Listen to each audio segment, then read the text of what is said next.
Vamos lá. O que é um relatório pedagógico? Quando a gente fala de relatório pedagógico, gente, a gente está falando de um documento que é um documento que vai traduzir, que vai revelar o percurso de aprendizagem dos nossos alunos, que na verdade é um percurso que fica visível aos nossos olhos no cotidiano da sala de aula. E a gente precisa traduzir isso numa linguagem que os principais leitores desse documento consigam compreender. Porque esse relatório ele não fica só nas nossas mãos. Ele não serve só de avaliação da aprendizagem e de autoavaliação do professor da sua prática pedagógica. Ele serve a várias outras finalidades e a gente vai conversar um pouquinho aqui sobre isso e também com atenção a esses leitores, né? A esses potenciais leitores do relatório. É importante que no nosso relatório nós tenhamos o cuidado de revelar um aluno como um ser inteiro, um ser pleno, que vai muito além das habilidades conceituais, das aprendizagens no campo conceitual, dos conteúdos conceituais propriamente ditos. Então, a gente vai precisar refinar esse nosso olhar para que a gente possa, de fato, traduzir essas aprendizagens. E aí, para traduzir as aprendizagens, a gente precisa enxergar essas aprendizagens. Então, isso é fundamental. Hoje aqui, o que a gente vai fazer? A gente vai fazer um percurso sobre esse relatório, entendendo que aqui tem professores do AE, professores da escola comum. E quem é professor da escola comum, professor do AE, tem essa tarefa, né, de receber esse aluno, preparar situações de aprendizagem para ele e registrar esse percurso, registrar esse processo, para que ao final de um período determinado, esse processo seja compilado num relatório. Quando a gente faz uma viagem, quantas experiências a gente tem? É uma jornada. E essas experiências, se a gente for traduzir num diário, claro que a gente não vai ter como colocar fielmente, passo a passo, dia após dia, minuto por minuto, segundo por segundo do que a gente viveu. Mas no relatório, a gente vai fazer basicamente isso. A gente vai colocar a descrição resumida desse percurso, tendo o cuidado de pontuar os aspectos que foram mais... Uma coisa que não pode ficar nublada aí nessa nossa conversa. Falar de relatório é falar de avaliação. Então, a gente está fazendo uma demarcação no final do ano letivo ou no final do período de trabalho pedagógico do atendimento educacional especializado, mas é importante dizer a vocês, é importante a gente salientar, porque eu acho que no fundo vocês sabem, que falar de relatório é falar de avaliação. E falar de uma avaliação que não começa agora, é uma avaliação que começou lá nos primeiros momentos, quando essa criança, quando esse jovem entrou no seu atendimento, entrou na sua sala de aula e passou a fazer parte desse contexto de trabalho pedagógico, de fazer educativo. Então, a gente precisa entender que nesse relatório a gente está avaliando essa criança, as diversas formas de aprender dessa criança e, portanto, também as diversas formas de ensinar de quem está produzindo o relatório, porque é quem esteve com essa criança como condutor desse processo de aprendizagem. E a avaliação tem que ser vista como um processo estruturado, como um processo contínuo, que tem uma intencionalidade. Então, a gente precisa pontuar a intencionalidade educativa, isso é muito importante. E também entendendo que esse registrar, ele precisa acontecer. A gente não vai fingir que a gente está em Nárnia, né? A gente não é inocente a ponto de achar que todo mundo, vocês não são e eu também não sou, esse educador que consegue registrar ipsis literis tudo o que acontece dentro do contexto da sala de aula ou do espaço do atendimento educacional especializado. A gente consegue registrar algumas coisas, mas para que a gente consiga registrar cada vez mais e melhor, a gente precisa fazer isso fazer parte da nossa rotina e a gente precisa definir aquilo que é prioridade para o nosso registro. A gente precisa eleger atividades, eleger propostas que sejam prioridade para o nosso registro. Isso é muito importante. Eu vou pedir ao meu suporte que ele coloque aqui, ó, na minha colinha, algum comentário de vocês, alguma coisa que seja importante de estar pontuando aqui, porque eu não consigo acompanhar o chat. Quem já está comigo no Instagram sabe que eu tenho essa falha. Eu não consigo acompanhar o chat e continuar no meu raciocínio para dar o melhor para vocês, tá certo? Então, assim, a gente vai partir desse ponto. Bom, Bia, eu não consegui registrar, eu tenho poucos registros. Ou o meu aluno me deu poucas devolutivas. Eu ouvi isso muitas vezes, sobretudo nos últimos meses, nas últimas semanas. E aí, o que que a gente faz, né? Poxa, então eu não tenho o que registrar? Você tem o que registrar. Você precisa parar e analisar. Se você dedicou um tempo desse período inicial para se aproximar desse aluno, ainda que virtualmente, buscou estabelecer formas de contato, você tem registrado ou precisa registrar como foi essa forma. Esse aluno lhe deu devolutivas, ótimo. Que devolutivas foram? Mesmo que não sejam aquelas que você esperava, você está num período de avaliação diagnóstica. Então, você registra isso também. Você interagiu com a família? Você orientou essa família? Então, você também tem que registrar isso. Você manteve um canal aberto de comunicação com essa família? Para poder ir ajustando as coisas, porque a família também enfrentou diversos reveses, diversos entraves. Você foi mudando a sua forma de lidar, você foi mudando as suas estratégias, você foi adequando os seus recursos à realidade do seu aluno? À medida que você percebia que uma forma de lidar tinha mais eficácia e outra menos, também você tem o que registrar. Então, ao final do processo, você tem sim o que registrar. E por menores que pareçam, os ganhos desse processo foram ganhos. Porque é muito diferente um aluno, uma criança ou um jovem com deficiência que esteve imerso nesse processo, que esteve envolvido pela intencionalidade de um educador para que ele desse alguma devolutiva, de uma criança, de um jovem que esteve fora, totalmente desconectado desse processo. Então, você tem sim o que registrar. E se você já tinha registros, mas esses registros estavam assim desorganizados, né? Como é comum acontecer, sobretudo nesse contexto que a gente viveu, que desorganizou até os mais organizados. O que que a gente vai fazer? Vou propor aqui uma técnicazinha para que a gente possa organizar o nosso texto, organizar o conteúdo que vai para esse texto que já já eu vou colocar aqui, tá certo? Então, vamos lá. Deixa eu ver se eu consigo digitar aqui e ficar claro para todo mundo, tá? Vocês estão conseguindo ver? Reúna seus registros. Primeira coisa, né? Então, ó. Reúna seus registros. Todos eles que você julgar, que você elencar como prioritários. Então, tem coisa que você vai colocar e você vai ver, não, isso aqui não é necessário colocar, isso aqui não cabe. Tem coisa que é necessário colocar. Organize seus registros por período. Eu tô falando, gente, é daquele registro mesmo, daqueles manuscritos, daqueles tópicos, daqueles pontos que a gente foi colocando, né? Seja na barrinha do planejamento, seja num caderno de registro, porque muitas pessoas já têm essa prática, num diário de bordo. Organize seus registros por período. Então, selecionei daqui, desse período, o que é que eu vou utilizar, né? Então, isso é muito importante. Eleja em cada período as propostas e devolutivas mais relevantes. Nem tudo vai caber no relatório, porque não é um livro, é um relatório, né? Então, a gente precisa eleger aquilo que é mais relevante para constar nesse documento. Depois que você fizer isso, você vai precisar, coloquei pontuação 2 vezes, vocês perceberam? Você vai precisar se ater a um tempo e ter muito foco, porque se você for uma professora assim, apaixonada pelos seus alunos, encantada com o processo de aprendizagem, você corre o risco de ficar lá devaneando e se perder nesse tempo precioso de final de ano que a gente tem. Então, o que você vai fazer agora? Você vai ler. Você vai pegar cada período. Então, vou começar com janeiro, fevereiro. Janeiro não, que a maioria não entrou em janeiro, né? Fevereiro, março e abril. Sento com o que eu já elegi, já selecionei, já tirei o que não era prioridade, coloquei o que era prioridade e vou ler. E a partir daí é que eu vou construir o meu relatório. Depois, o outro período e o outro e o outro.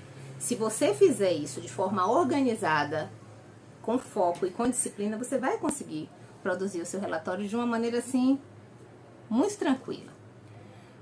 Por que o relatório é importante, gente? E por que ele é tão importante, sobretudo para a educação inclusiva? A gente vai conversar um pouquinho sobre isso. Quando a gente tem alunos que não são público-alvo da educação especial, a gente tem alunos que muito mais facilmente conseguem nos dar resposta, conseguem nos dar sinais explícitos da sua aprendizagem, da aprendizagem de um determinado conteúdo, a partir de instrumentos clássicos que a gente utiliza, os chamados instrumentos de testagem. Então, quando a gente faz teste, a gente faz prova, a gente faz avaliação oral, a gente faz trabalho de grupo com apresentação lá na frente, né? Então, a gente lança a mão de diversas formas de dar um recorte daquilo que o aluno aprendeu até aquele momento. Ótimo, isso é válido, mas não é a única, não são as únicas formas de avaliar e, na verdade, são, como eu disse, um recorte do momento. Então, é importante a gente pontuar isso, né? Quando a gente tem alunos público-alvo da educação especial, sobretudo aqueles alunos que possuem a deficiência intelectual, possuem o transtorno do espectro do autismo, cursando ou não com a deficiência intelectual, alunos que têm algum comprometimento cognitivo, a gente percebe logo de início, nos primeiros contatos, que esse aluno pode não nos dar a devolutiva dentro daquilo que a gente espera. Que a gente espera como hábito, que a gente espera classicamente. E aí a gente tem que buscar outras formas de fazer. Que outras formas são essas? Que a gente pode utilizar para que esses alunos possam dar devolutiva. A avaliação através da observação dos procedimentos que o aluno executa no dia a dia, dentro das propostas que a gente faz. É por isso que a gente trabalha tanto com jogos pedagógicos, com materiais manipuláveis. É por isso que eu falo muito no Instagram da importância da mediação desse sujeito, da importância do uso da linguagem de forma assertiva, de forma consciente, para conduzir o raciocínio dessa criança ou desse jovem e ajudá-lo no processo de ação, reflexão, ação, a executar com compreensão, porque quando ele executa com compreensão, você tem evidências de aprendizagem. Então, isso é muito importante, a gente não pode perder isso de vista. E a partir daí, o que a gente vai fazer? Se você tem tudo isso já, e você sabe da importância desse relatório, nós vamos organizar esse relatório. E aí eu vou responder algumas perguntas ao longo dessa organização do relatório. O relatório pode colocar o que o aluno não faz? Foi uma pergunta que veio do perfil do Instagram. Bia, meu aluno tem 5 anos e é muito difícil, não senta, não para e é muito agressivo. Eu relato isso também, é um outro aspecto que a gente vai pensar. Tem um aluno sem diagnóstico, mas com todas as características de TEA. Coloco no relatório? Isso é uma coisa que a gente vai analisar também. Tem uma aluna do pré-2, 5 anos, não fala, é agressiva e chora muito. Como descrever? Então, são dúvidas que a gente costuma ter. Deixa eu ver se eu consigo fazer isso aqui que o meu suporte me ensinou. Olha, voltei, né? Pra gente pensar sobre isso. E aí, antes da gente começar a digitar o relatório, porque eu tenho 30 e poucos minutos para digitar um relatório aqui com vocês, um esboço de relatório, e eu vou fazer isso. Vocês vão me ajudar, né? Eu quero refletir um pouco com vocês sobre os leitores do relatório. Tudo que a gente coloca de conteúdo no relatório precisa ter uma atenção muito grande. Por que eu estou colocando? Qual é a relevância desse dado e a quem esse dado se destina? Então, a gente tem 3 públicos básicos. Primeiro, a família. A família, seja ela pai, mãe, tia, avó, essa pessoa, esse adulto de referência dessa criança, está de olho no que você produz e no que você escreve. Está de olho no contexto da sala de aula, no contexto da aprendizagem, aposta em você como representante desse espaço educativo para fazer com que o seu filho, o seu sobrinho, o seu neto se desenvolva e aprenda da melhor maneira possível. Então, a gente precisa ficar muito atento a isso. Tudo que a gente coloca no relatório vai ser lido e vai ser lido por alguém. E você está falando do filho de alguém. Então, a família, ela é movida por um viés emocional que nem sempre vai dar a ela a clareza do que de fato está sendo colocado naquele relatório e com que intencionalidade. É por isso que muitas escolas já adotaram a prática de leitura acompanhada desse relatório. Quando esse professor dá o apoio, quando esse professor orienta, quando esse professor faz um preâmbulo, uma introdução ali para que a família compreenda de fato o que está acontecendo. Por que aquele dado está ali? Então, quando a gente fala de comportamentos disruptivos, quando a gente fala de condutas que atrapalham o processo ensino-aprendizagem, a gente precisa ter muito cuidado com isso. Então, é família. 2, os profissionais de apoio, da rede de apoio que essa criança ou esse jovem possa vir a ter. Seja o neurologista, terapeuta ocupacional, fonoaudiólogo, fisioterapeuta, psicólogo. A gente precisa ter esse cuidado de analisar o que este profissional busca no meu relatório. A escola e o AI também, o espaço educativo é um espaço privilegiado de observação e registro de comportamento. E eu estou falando comportamento, não só comportamento inadequado, eu estou falando comportamento como aprendizagem. A aprendizagem é comportamento, certo? A aprendizagem é com mudança de comportamento. Então, quando a família investe num profissional de apoio, numa terapia, num acompanhamento, seja ele qual for, ela está buscando mudança de comportamento para o seu filho. Então, esses profissionais também vão ter acesso ao relatório. Então, a gente tem que ter o cuidado de como a gente coloca. A gente não vai omitir, se é essa a dúvida de vocês, a gente não vai omitir se é um dado relevante, mas a gente precisa saber como colocar e saber se este comportamento que está incomodando você, ou que esse comportamento que essa criança tem apresentado com frequência, é um dado relevante para a aprendizagem, para o desenvolvimento dessa criança. Então, a gente precisa ter muita atenção com relação a isso. E o terceiro público leitor é o seu colega. É o próximo professor dessa criança ou desse jovem. O relatório é um documento de passagem. Ele é como um passaporte para novas aprendizagens. Então, é importante que você se coloque no lugar desse professor que vai receber esse relatório.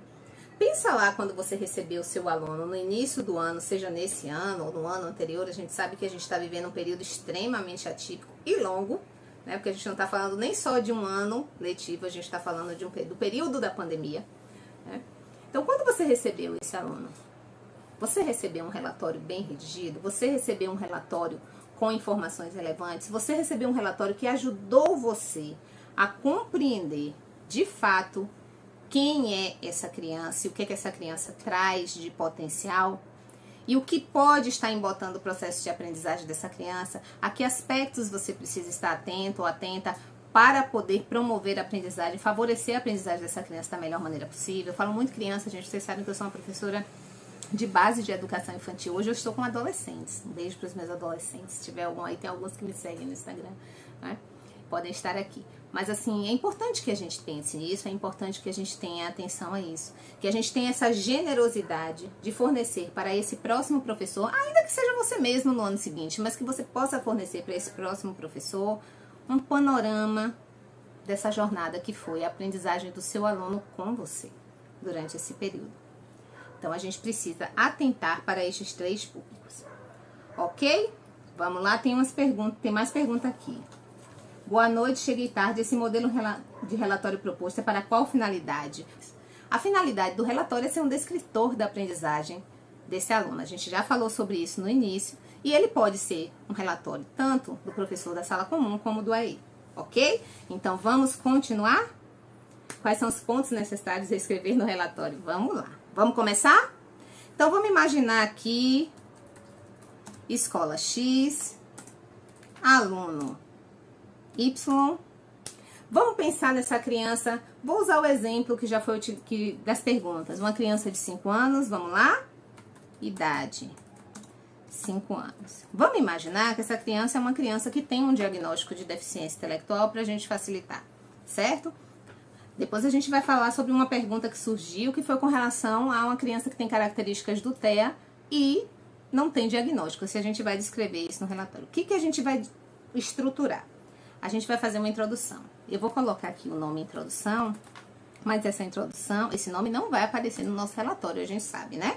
Esse nome não aparece no nosso relatório. Então, o que a gente vai colocar aqui? A introdução é a apresentação da criança. Então, é quem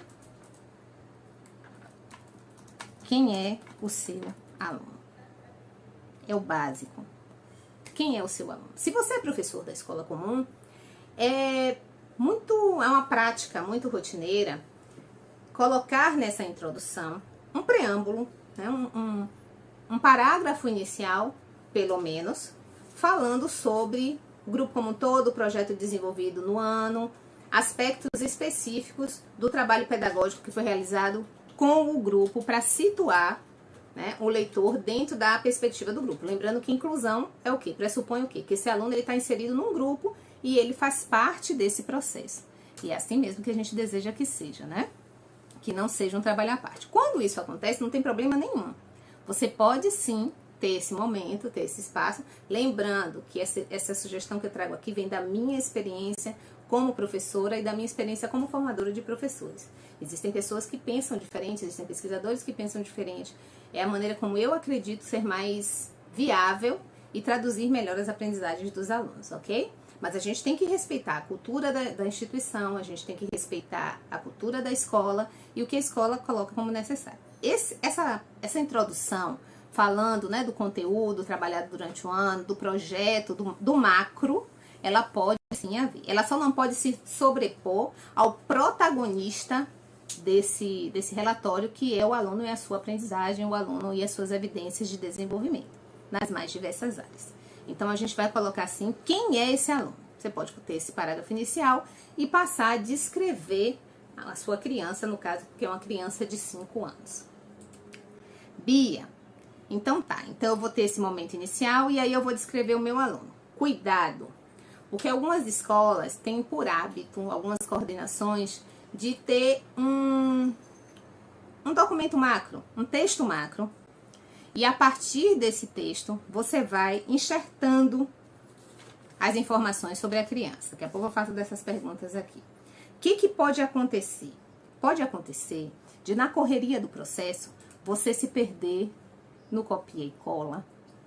Porque a gente sabe que isso nada desabona o copia e cola, porque se você vai pegar uma parte do texto, que é uma parte que não vai ser modificada, que está se referindo a um projeto, que está se referindo a um campo de experiência, né? Como é que foi trabalhado, por exemplo, no campo de experiência, eu, o outro e nós, nosso aluno foi convidado a interagir com os coleguinhas na hora do abraço e tal. Então, assim, se a gente coloca isso, não tem problema a gente copiar e colar, a gente precisa digitar de novo, mas a gente tem que ter cuidado para que nesse momento a gente não perca o fio de quem é que a gente está descrevendo. Porque aí acontecem aqueles erros crassos, aquelas displicências que ao leitor são imperdoáveis, sobretudo se é a família.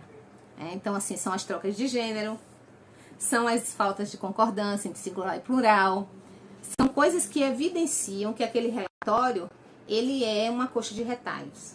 E a gente não quer isso. Então, por favor, isso é um cuidado que eu procuro ter, que eu estou sempre atentando para que os colegas educadores também tenham. Faça o seu texto, mas revise o seu texto. Isso é muito importante. Busque o seu aluno ao final, né? Então, você vai colocar aqui quem é o seu aluno, as características básicas desse aluno, quem é ele, para que a pessoa entenda. Nesse quem é esse aluno, a gente também tem que ter um cuidado. Se preocupem que eu vou fazer um parágrafozinho bem curto, mas que dê para a gente entender um pouco isso. A gente tem que ter cuidado para não adocicar muito o nosso texto. Sobretudo na educação infantil, isso é muito comum, mas isso pode acontecer nos outros segmentos também. Quando a gente está falando de um aluno de educação especial, a gente sabe que a família traz uma dor, né? Que a família já pode ter passado por outras experiências, outras tentativas de incluir o seu filho e não terem sido experiências agradáveis. E aí a gente tenta, né, envolver essa família e demonstrar que a gente tem afeto por esse aluno. Então, na minha experiência, eu já peguei alguns relatórios para acompanhar e para orientar de professores que colocavam coisas no relatório de uma forma que desabonava o seu trabalho, que não deixava, ou melhor, não evidenciava o caráter profissional consistente do seu trabalho. Então, fulaninho é um raio de luz que chegou para iluminar a nossa sala, fulaninho foi recebido pelo grupo de forma muito carinhosa, revelando o seu jeitinho de ser quando é uma criança que muito arredia, muito difícil de interagir, não receptiva ao contato. Então, a gente tem que saber que termos a gente utiliza, mas a gente não pode dourar a pílula. A gente não pode florear demais, porque a gente perde qualidade do trabalho e a gente perde credibilidade quando a gente faz isso. A gente tem que ter esse cuidado. Então, nesse quem é o seu aluno, o que é que eu vou dizer? Eu vou dizer como ele chegou para mim, eu vou dizer como foi a adaptação dessa criança, eu vou dizer que conhecimentos prévios esse aluno me trouxe a partir das situações de aprendizagem que eu lhe possibilitei, dos contextos de aprendizagem que eu lhe ofertei. Então, vou colocar aqui um breve exemplo. Deixa eu ver se eu consigo digitar com tanta agilidade que vocês não bocejem, né? E a gente consiga dar continuidade. Então, vou colocar aqui. Y é uma criança alegre, receptiva ao contato, um pouco retraída nas situações coletivas, comunica-se oralmente, evidenciando comprometimento da linguagem, fazendo-se compreender com forte apoio do gestual. E aí a gente vai, esse receptivo já teve um erro aqui, vou corrigir, né? A gente vai desenvolvendo o nosso texto a partir do que a gente observou dessa criança desde que ela chegou para nós. Se essa criança é uma criança retraída, se essa criança é uma criança pouco afeita à proximidade física, se essa criança é uma criança que reage fisicamente, corporalmente, né, a muita proximidade de pares, que são as outras crianças, ou de profissionais, a gente precisa e deve colocar isso, mas com cuidado, com uma linguagem objetiva, puxada para o técnico sem ser ininteligível, mas que não deixe de pontuar os aspectos específicos dessa criança. Então, a partir daí a gente desenvolve. E como a gente começa falando de quem é essa criança, quem é ela sozinha e quem é ela com o outro, é importante que a gente puxe também o gancho da linguagem, da comunicação, e aí já faça, né, algumas pontuações que vão resgatar aspectos importantes que a gente vai desenvolver no corpo do texto, né? Desde cedo é importante dizer se a adaptação foi tranquila, se a adaptação demandou um tempo maior, se precisou de do apoio da família, né? E como essa criança foi aos poucos, né, se sentindo pertencente a esse grupo, ainda que ela não lhe dê a devolutiva dentro do que você espera. Porque muitas vezes a gente tem uma expectativa do que é essa criança ideal e a nossa criança, eu não gosto de usar o termo de inclusão, a nossa criança que tem deficiência, ela não vai dar, se as outras não dão, não correspondem ao nosso ideal, que dirá a criança que tem a deficiência e que traz consigo, muitas vezes, a ausência de habilidades pré-requisito, que muitas vezes precisam ser trabalhadas por nós. E isso é uma coisa que muitos professores não conseguem compreender ainda, né? Porque isso não é colocado para os professores. Olha, você está tentando trabalhar com adição e subtração e a criança não senta. Então, para você, a criança sentar, a criança focar a atenção, a criança, né, aterrissar é mais importante porque é um pré-requisito a outras aprendizagens. Quer ver uma outra coisa? Imitação motora, no caso das crianças com TEA. A imitação motora é pré-requisito à imitação de fala, que é pré-requisito à alfabetização e a outras aprendizagens. A gente precisa ter esse cuidado de não estar puxando, né, para o básico, o que a gente considera básico, quando para a criança que tem uma deficiência, o básico ainda é bem mais básico do que o que a gente imagina, certo? Então, depois que a gente faz isso, que a gente dá essa detalhada, isso no material que eu produzi tem muito detalhado, com exemplos práticos, depois eu vou falar um pouquinho sobre isso para vocês, né? Com perguntas, respostas, né? Bem organizadinho. Depois que a gente faz essa introdução, a gente vai para o corpo do texto, que já saiu de novo aqui da formatação. Deixa eu ver se eu consigo colocar aqui, nos 3 pontinhos, suporte, já achei. Pronto, colocar aqui justificado de novo, já justificou, já foi para outro lugar. Deixa eu ver se eu consigo trazer aqui. Gente, a gente tá aprendendo ao vivo, quem sabe faz ao vivo, né? Vamos lá. Então, passado esse primeiro momento, que a gente vai desenvolver, a introdução não é só isso, a gente vai desenvolver cada aspecto, vai falar como foi essa adaptação, vai falar como, o que foi observado nesse período de avaliação diagnóstica em linhas gerais, a gente vai para o corpo do relatório. E eu digo a vocês, gente, que geralmente o mais difícil é como começar. Se você sabe como começar, começa pela criança, quem é a criança, quais são as suas características mais evidentes. Não tem problema nenhum você colocar que ela é tímida, que ela é retraída, que ela é um pouco arredia, que ela... Não tem problema, mas você precisa colocar. Agora, sempre buscar, dentre as características da criança, a partir da característica mais favorável à aprendizagem para menos favorável à aprendizagem. O objetivo do relatório é descrever aprendizagens. Então, o que a gente percebe de potencial desde os primeiros momentos dessa criança? É importante a gente detalhar. Nesse corpo do relatório, aí eu vou tirar o caps, né? Porque senão eu acabo colocando tudo em caixa alta. A gente vai descrever realmente o que foi aprendido. A gente vai descrever realmente quais foram as situações de aprendizagem favoráveis que a gente criou, como foi que a criança interagiu nessas situações. A gente vai detalhar por área. Geralmente a gente detalha por área o que a criança vem desenvolvendo ou já desenvolveu. E aí tem aquela pergunta, né? Mas a criança não fala. Vou pegar um exemplo da comunicação. A criança não fala. Eu boto o que ela não fala? Tá, ela não fala. E o que é que ela faz? Ela aponta. Ela balbucia.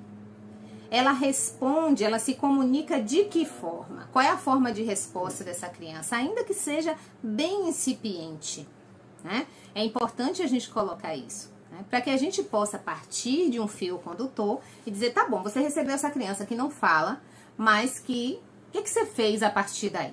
Senão fica aquela coisa muito solta, né? E aquela descrição de comportamentos inadequados, aquela descrição de déficits, e o nosso objetivo não é esse. A gente não é médico, a gente não é da área específica, a gente não tem CRM, eu gosto muito de dizer isso, a gente não tem CRM para ficar descrevendo déficit em busca de CID.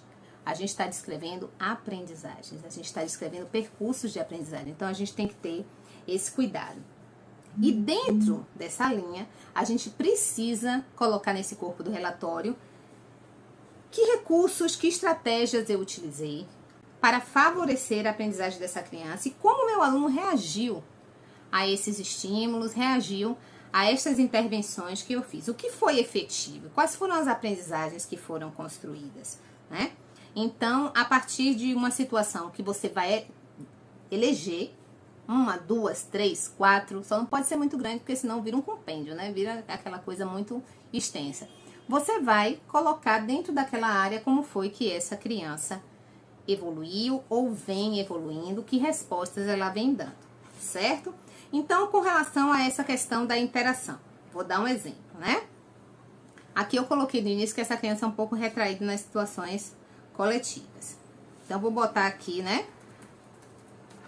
Passado o período inicial,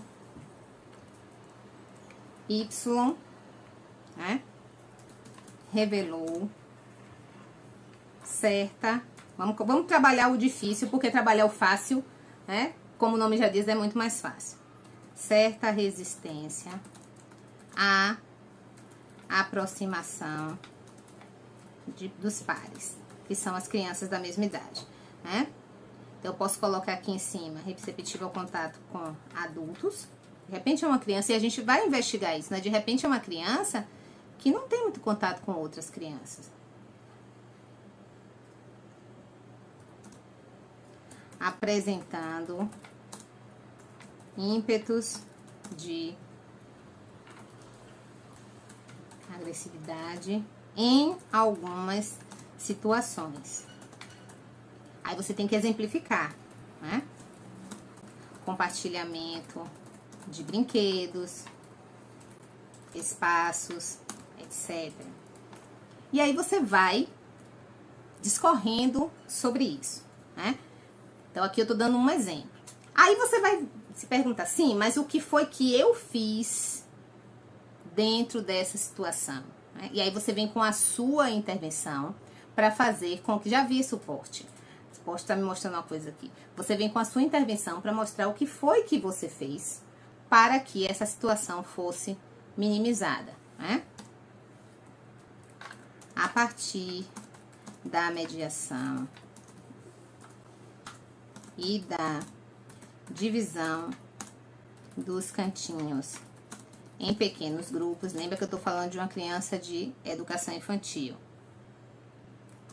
Utilizando a estratégia de exploração simultânea de brinquedos, Y passou a aceitar a presença dos pares por mais tempo, por um tempo relativamente maior. Simultânea, aqui saiu errado, gente, desculpa. Por um tempo relativamente maior e blá, blá, blá, blá, blá, blá, blá, blá. Então, assim, a gente vai organizando esse texto, né? De nada. A gente vai organizando esse texto para que a pessoa que leia, ela faça realmente uma viagem, ela consiga obter uma visualização. Então, quando eu falo dos cantinhos, quando eu falo desses brinquedos que fez uma ciranda de brinquedos, um compartilhamento simultâneo, isso ajuda essa pessoa a entender, né? De nada. Isso eu tô vendo os comentários de vocês. Isso ajuda a pessoa que está lendo a entender não só que situação de aprendizagem foi proporcionada, como também como você lidou com os entraves do processo, porque a gente não pode ser ingênuo de achar que não tem entrave do processo. E aí a gente vai falar das mais diferentes áreas. Mas, Bia, eu tenho um aluno maior e eu estou trabalhando multiplicação e o meu aluno com deficiência não está entendendo multiplicação porque ele não faz nem adição. Então, você vai focar no que ele precisa saber. Você vai colocar o contexto da multiplicação, né, como sendo essa questão de trabalhar, né, de forma simplificada ou resumida a adição de parcelas iguais, e aí você vai fazer uma estratégia, bota lá a estratégia que você fez, como por exemplo, se você trabalhou com objetos concretos em duplas operativas, dividiu com o coleguinha, fazendo com o coleguinha a organização em pequenos montinhos de tampinhas. Então, mas o meu aluno, ele não consegue fazer a contagem termo a termo de números muito grandes, de quantidades muito grandes. Ele tá ali dentro dos números perceptuais, ele consegue se apropriar da unidade, 2, 3, 4, até 5, faz um saquinho de números pequenos. E aí você vai fazer uma dinâmica com ele, tô dando um exemplo da minha prática, você vai fazer uma dinâmica com ele em que ele e a sua dupla operativa vai tirar, cada um vai tirar um cartãozinho, então ele tirou X, já que a gente falou de Y, X tirou 3, deixa eu tirar daqui um pouquinho, né, porque a gente não se vê. X tirou o número 3 e ele domina esse número 3, essa quantidade 3, ele consegue se apropriar, né? E o coleguinha tirou 5, então vamos fazer 5 montinhos de 3. E aí o coleguinha vai fazer esse registro escrito desses 5 de 3. Depois a gente vai transformar no algoritmo numa sistematização. E a gente vai contar quanto é 5 de 3. E aí a gente vai com o dedinho, com a minha mediação direta e apoio do material concreto, Y conseguiu alcançar a contagem chegando ao numeral 12. Lembrando que Y ainda não domina esses numerais acima da dezena. Pronto, você colocou essa criança dentro do contexto de aprendizagem que é coletivo, você descreveu os entraves do processo, você descreveu as suas intervenções para superar esses entraves do processo e você deixou bem claro o envolvimento de Y nessa proposta, qual foi a participação dele, como ele reagiu às suas intervenções e como o material que você utilizou foi efetivo para favorecer a aprendizagem dessa criança. Isso vai acontecer uma vez? Não. Isso vai acontecer 2, 3, 4, 5, 10, mas você vai eleger um momento em que foi trabalhado dessa forma para que você possa colocar no relatório como um exemplo, um recorte de uma prática que é sua, do cotidiano da sua sala de aula ou do seu atendimento, ok? E aí você vai descrevendo a área da matemática, a área da língua. Se você está trabalhando com crianças muito pequenas, você vai colocar isso, né, dentro daqueles campos de experiência, relações, transformações, tudo direitinho, fazendo o link com aquele, lembra do relatório macro, do texto macro? Com o texto macro e tendo muito cuidado com o copia e cola das partes que são comuns e no final revisando o seu texto para que tudo dê certo. E como é que eu concluo? Poxa, como é que eu concluo? Deixa eu voltar aqui, como é, meu Deus? 2, vamos lá. Vocês estão vendo como eu tô ficando sabidinha? A gente vai fazer mais lives por aqui, né? E aí a gente vai para a conclusão. Nesse corpo do relatório, eu acabei de tirar. Bastou eu elogiar, tirei. Nesse corpo do relatório, a gente vai discorrer, né, sobre a aprendizagem. Então, vou colocar em caixa alta para vocês entenderem que não é exemplo. Deixa eu colocar aqui no exemplo. Vocês saberem que é um exemplo de escrita de registro. A gente vai passar agora para outra parte, que é o que é esse corpo do relatório, só resumidamente, né? Você vai detalhar as aprendizagens construídas e ou em processo, exemplificando, ilustrando e fazendo o link com o que é trabalhado no grupo, porque não é aula particular, exemplificando, saiu sem a letra E, não é aula particular, é atendimento educacional especializado ou sala de aula comum. Então, a gente precisa ter sempre esse cuidado. Obrigada às pessoas que estão elogiando, né?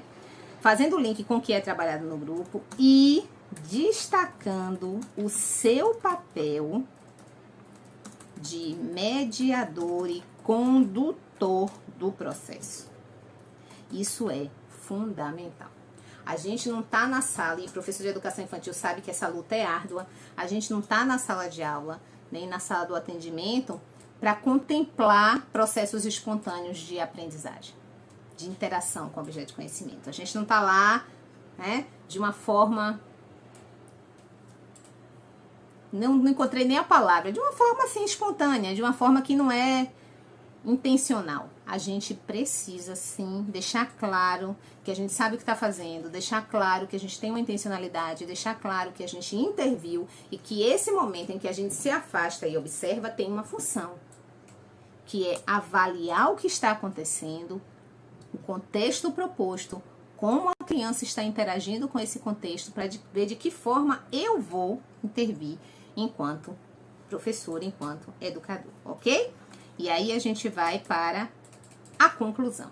Então, discorreu lá todos os processos, a gente vai para a conclusão. Bia, como é que eu concluo? Como é que eu faço para promover essa conclusão? É importante a gente deixar isso bem amarradinho, né? Para que a gente não se perca. A Probia fez um monte de pontuações aqui para não esquecer. Ainda tem as perguntas que eu tenho que responder e o tempo tá acabando, que eu ia ficar com vocês só 50 minutos, né? Mas, enfim. O que tem na conclusão? Ficou claro o que foi trabalhado com o aluno no desenvolvimento. Tá lá tudo descrito no contexto do grupo, como esse aluno interagiu com a aprendizagem, como é que ele construiu as suas elaborações, como ele desenvolveu habilidades, de que forma ele mostra, se é apontando, se é falando, se é registrando na forma de desenho, na forma de escrita, qual é a qualidade desse registro, falar muito dessa questão da leitura e escrita, porque a gente sabe que até chegar ao processo de leitura e escrita propriamente dito, e os alunos chegam, a gente sabe que os alunos chegam, muitos chegam, a gente não pode garantir todos, mas muitos chegam, até chegar a esse processo, muitas aprendizagens precedem aí, a gente precisa descrever esse processo. Tá fazendo a garatuja, já tá segmentando, tá nas pseudoletras, tá produzindo com letras aleatórias, tá produzindo com letras já com alguma correspondência fonema-grafema. Então a gente precisa dessa informação. Olha meu copo de boteco, gente, eu não bebo. Quem tá no Instagram comigo sabe que eu não bebo. Nada contra quem bebe também. Mas eu amo esse copo. Muito criticado aqui pelo pessoal daqui de casa, mas eu amo esse copo. O suporte tá rindo, porque ele é uma das pessoas que critica. Então, vamos continuar. Agora que a gente já fez todo esse trabalho, a gente vai concluir o nosso relatório. O que a gente vai colocar na conclusão desse relatório? A gente vai enfatizar aquisições importantes. Então, a gente traz de lá aquilo que foi mais significativo para destacar. A gente diz quem era o aluno quando ele chegou para nós. Agora a gente vai dizer quem é esse aluno a partir da nossa mediação, a partir do nosso fazer educativo, né? A partir do que ele trouxe de potente e do que a gente favoreceu para que tudo isso se revelasse, né, da melhor maneira possível. Então, a gente vai enfatizar as aquisições, a gente vai valorizar a frequência e participação do aluno e o envolvimento da família, né? e eventualmente da rede de apoio, se esse aluno frequenta o AE, é importante a gente colocar isso, que esse aluno frequenta o AE, né, que o AE teve essa interação, isso é importante a gente colocar. E a gente emite a nossa impressão avaliativa. Por quê? Porque a partir da nossa impressão avaliativa, a gente abre possibilidades às próximas experiências educativas, às próximas experiências de aprendizagem, ao ano seguinte, ao período seguinte. Bia, eu posso dizer que o aluno não tem condição de ir para o ano seguinte, isso é uma outra discussão, mas a gente tem que pensar tanto no que está, daqui a pouco eu respondo essa pergunta, se pode, tanto no que está, ele veio falar, ficou sinalizando para mim, eu me perdi, tanto no que está na legislação, quanto no que é pactuado com a família, certo? Então, assim, tem muitas crianças que, dentro do público-alvo da educação especial, em acordo com a família, ficam retidas por mais um ano, porque está a ponto de consolidar uma aprendizagem muito significativa, e se essa criança for para um outro grupo, de repente esse outro grupo, a escola não tem mais essa série seguinte, vai ter que ir para outra escola, isso complica muito, muito, muito. Cecília, venha para o YouTube. A amiga minha entrou lá no Instagram. Então, assim, é importante que a gente tenha esse cuidado de pactuar com a família, pactuar com a gestão escolar,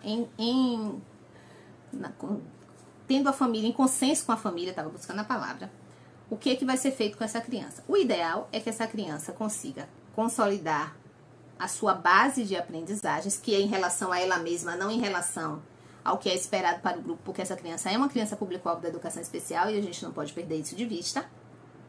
E que ela vá para a série seguinte, de preferência com o mesmo grupo, porque a partir daí ela vai construindo outras aprendizagens, tendo como lastro a construção da idade social. Então, a gente sabe que uma criança de 5 anos, ela tem que ter um comportamento social, uma identidade de criança de 5 anos.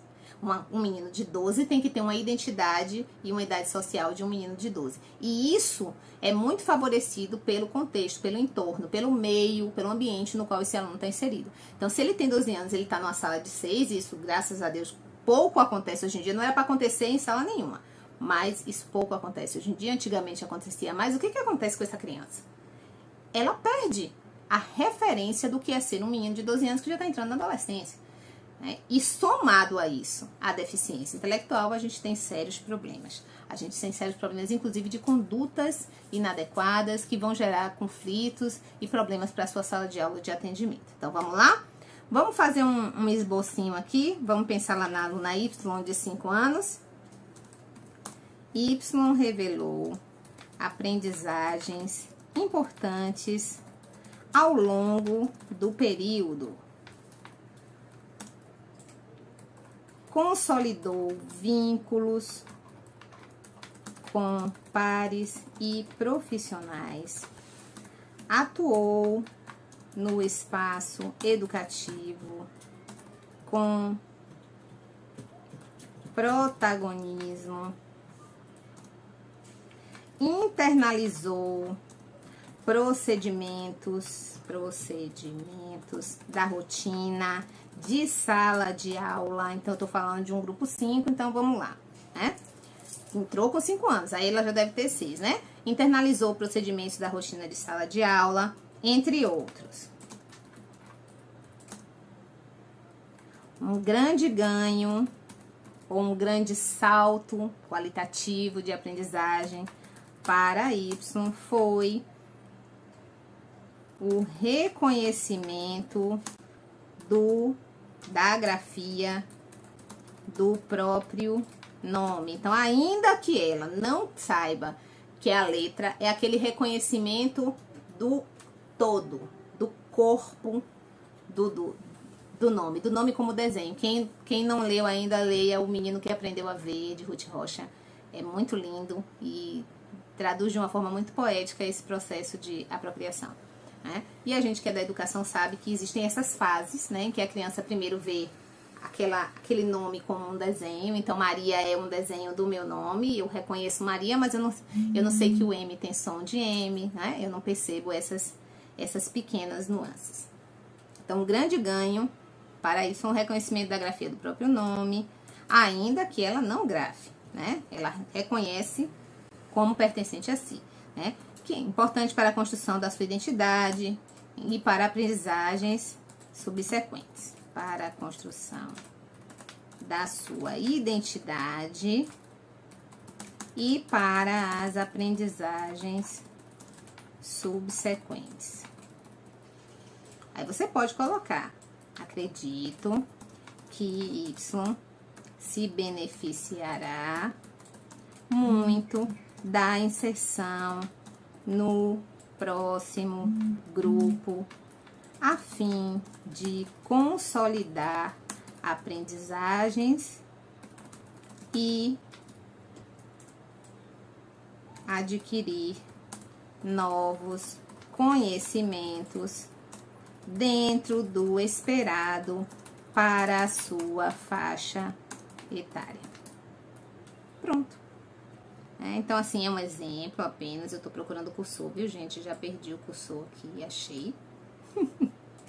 Para a sua faixa etária. A pessoa digita rápido e fica faltando letra. Então, você faz uma conclusão, né? E nessa conclusão, você coloca o que você percebeu, o que você identificou. Gente, as perguntas que estão sendo feitas no chat, eu tô pedindo ao meu suporte aqui que guarde essas perguntas, porque não vai dar pra gente responder tudo, a gente já estourou o tempo, né? Mas é importante que vocês entendam esse básico e eu vou responder a essas perguntas também no perfil da Inclusão Possível. Fiquem atentos. Vocês já me seguem?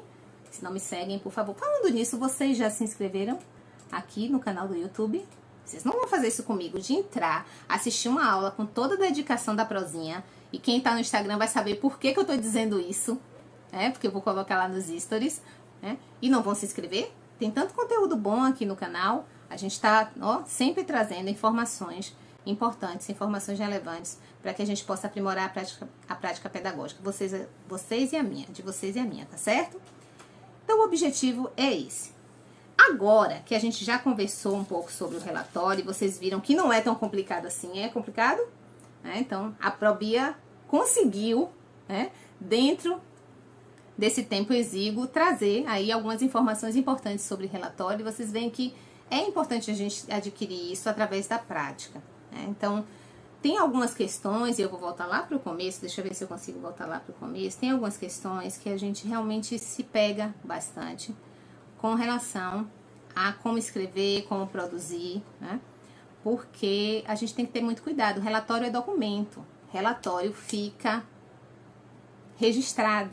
Relatório é a sua impressão sobre o aluno, que fica ali como marca para as próximas pessoas que vão ler esse relatório. Isso impacta, inclusive, no percurso de aprendizagem dele a partir de você, depois de você. Então, é importante que a gente tenha esse cuidado. O que eu fiz? Isso me tomou um tempo. E eu sei que vocês vão valorizar isso, porque isso tem um valor muito grande para mim e vai ter um valor muito grande para vocês. Quando eu comecei, eu tinha muita dificuldade em compreender o que o relatório tinha que ter. Eu nunca tive dificuldade de produzir texto, de redação. Mas eu tinha dificuldade de compreender o que é que precisava ter no corpo do relatório, né? Então, eu queria muito ter encontrado alguém que me dissesse o que eu precisava saber. Eu ainda vou responder a 2 perguntas antes de sair, mesmo sabendo que o nosso tempo está estourado, tá certo, gente? O que eu fiz? Eu sentei e compilei todas essas informações e mais num material que eu vou agora apresentar para vocês, que é o e-book Relatório Inclusivo e Descomplicado. É a minha forma de estar próxima de vocês terem essas informações com vocês, onde quer que vocês vão.